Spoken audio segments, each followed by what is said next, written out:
आज की चर्चा में बात होगी यूपी विधानसभा के मॉनसून सत्र की, जिसकी शुरुआत होने में भले ही कुछ घंटों से भी कम वक्त बचा हो, लेकिन इसकी सियासी तपिश लखनऊ के सियासी गलियारे में अभी से ही महसूस की जा रही है।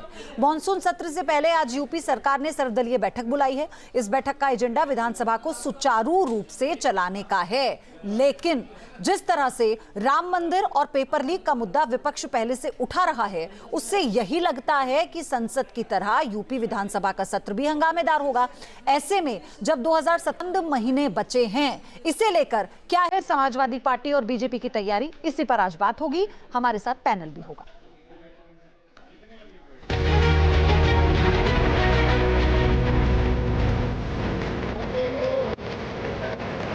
चंदा चोरी और चढ़ावा चोरी देश के करोड़ों करोड़ों लोगों की भावनाओं के साथ डकैती हुई।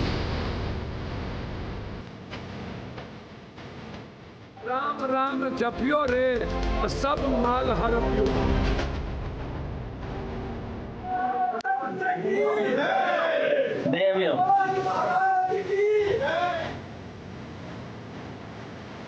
जितने भी भ्रष्ट लोग हैं, जितने भी जुर्म करने वाले लोग हैं, जितने भी पाप करने वाले लोग, सब बीजेपी में। बीजेपी भ्रष्ट, जुर्म करने वाले लोग, पाप करने वाले।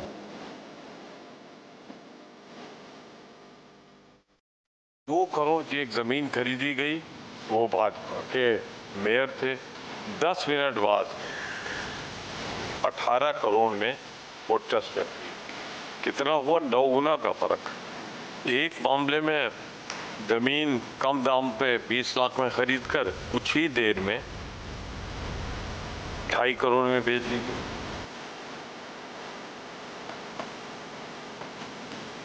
जो राम मंदिर के विरोधी थे और कभी राम मंदिर नहीं गए, वो राम मंदिर के लिए चिंता जता रहे।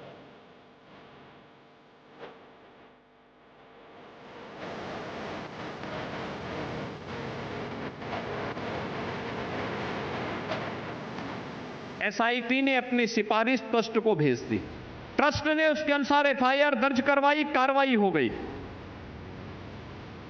फिर इसमें पूरे ट्रस्ट को बदनाम करने, पूरी अयोध्या पर उंगली उठाने, प्रभु श्री राम की विरासत को अपमानित करने का औचित्य कहां से होता था। लेकिन लगता है कांग्रेस और समाजवादी पार्टी ने भारत की पूरी आस्था को आहत करने और उस पर प्रहार करने का ठेका ले लिया।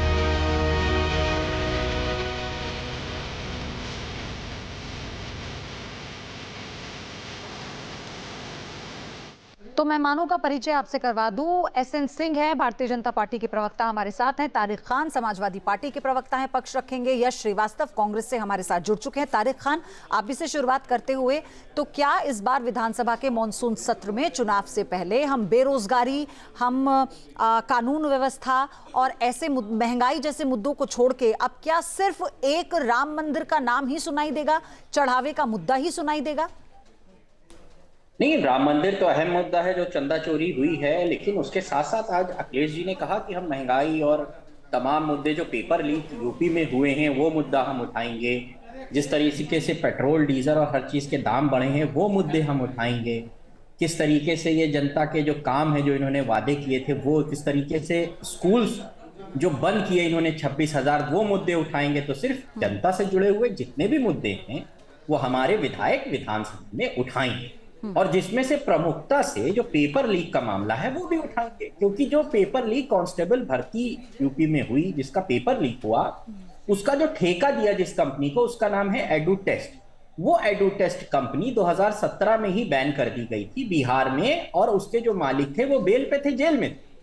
तो उस लिहाज से जब उनको 2017 में बिहार पेपर लीक की वजह से उनको जेल जाना पड़ा और वो बेल पे बाहर थे, तो 2023 में यूपी में उनको क्यों ठेका दिया गया?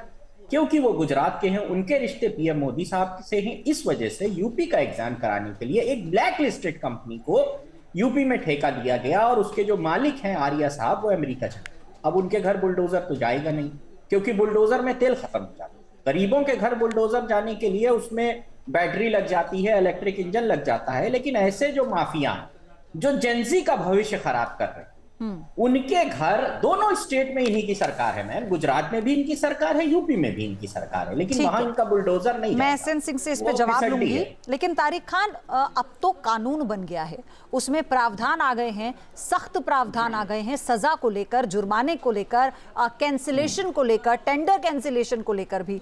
तो अब तो इसके बाद हम ये सोच सकते हैं कि हम और दूसरे मुद्दों पर फोकस करें। ये मुद्दा खत्म हो गया। अभी आसाम में पेपर लीक हुआ मैम, खत्म हो गया, इन्हीं की सरकार है, खत्म हो गया, ठीक हो गया सब।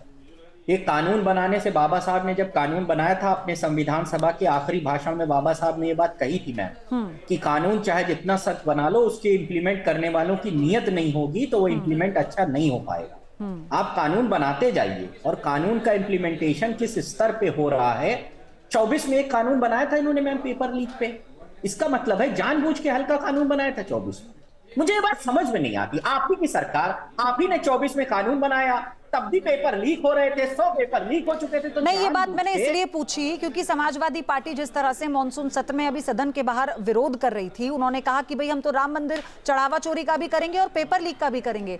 लेकिन समाजवादी पार्टी ने, बिल्कुल ठीक बात है, आपने असम का जिक्र किया, पेपर लीक कहीं नहीं होना चाहिए, लेकिन ना झारखंड का जिक्र किया, ना पंजाब पेपर लीक का जिक्र किया, तो इस्तीफा तो फिर हर जगह मांगा जाना चाहिए ना। मैं इसका स्पष्टीकरण देता हूं। पंजाब के मुख्यमंत्री आए, कहा कोई पेपर लीक नहीं हुआ।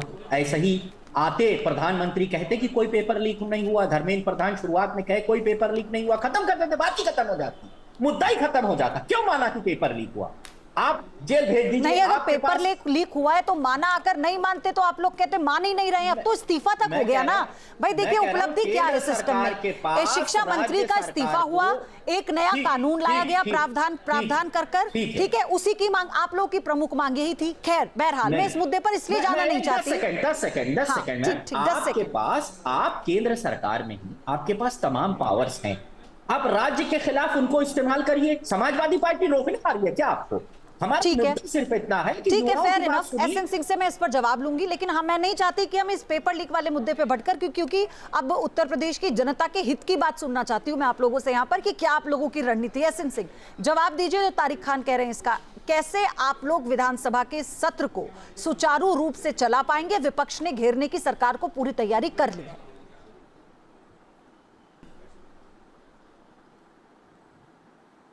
पयोधी जी ना, एक देसी कहावत है कि चोर का शोर कैसा और सांच को आँच कैसा। अब चोर भी शोर मचाने का कार्य कर रहा है। अरे भाई, जिसकी सरकार में नकल अध्यादेश बिल को ही हटा दिया जाता है, कहा जाता है कि अगर जो है शारीरिक श्रम करके लोग जो है वो नौकरी पा जाएंगे, पास हो चाहे फेल हो। और जानते हैं इनकी सरकार में किताब रख के कैसे नकल करा जाता था, इटावा में पर्चे लीक हो जाते थे। इनके सरकार में तो हमको लगता है कि कई हजार, सैकड़ों नहीं कई हजार लीक हो गए। जो योग्य व्यक्ति था वो नौकरी नहीं पाता था। पर्ची खर्ची की सरकार क्यों कही जाती थी? हमारे मुख्यमंत्री जी बोरा झोरा क्यों कहे? क्योंकि ना वो चाचा जी, कहीं बड़े चाचा जी, कहीं और कोई, ये सब पर्ची खर्ची पे करते थे कि भाई इधर आइए और नौकरी पाइए, इधर आइए नौकरी पाइए वालों को बदल कर जब एक पारदर्शी, ईमानदार, जवाबदेह जनता की सरकार बनी है तो एसी पीसी वाले नेताओं को ऐसे लग रहा है। अरे भैया आप रोते रहिए, कौन कह रहा है कि रोने से कोई मना किया है?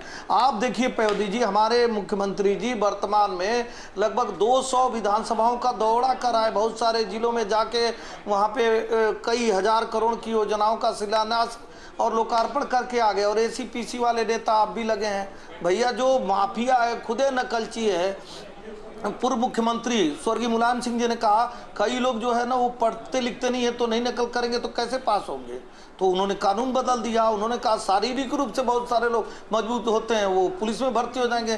तो नकल को जो अपना अधिकार मानते थे, आज नकल पे ज्ञान दे रहे हैं। ऐसा उत्तर प्रदेश की जनता ने एक बदलाव किया समाजवादी पार्टी को हटाकर। एक बात। दूसरी बात आप देखिए, मैं कह रहा हूँ, हम तो आप 1.5 घंटे भी हमको समय देंगी तो अपनी पार्टी की बात कहेंगे, समाजवादी पार्टी अपनी, कांग्रेस अपनी। आपने कितनी साफगोई से पूछा और जनता यहाँ देख रही है। पंजाब पे तो कहे कि उन्होंने मना कर दिया, तो वो लाठी साहब चल रहे हैं, वो किस लिए चल रहे हैं? और जो लोग बैठे हुए हैं उधर कर्नाटक में, वो किस लिए बैठे हुए हैं?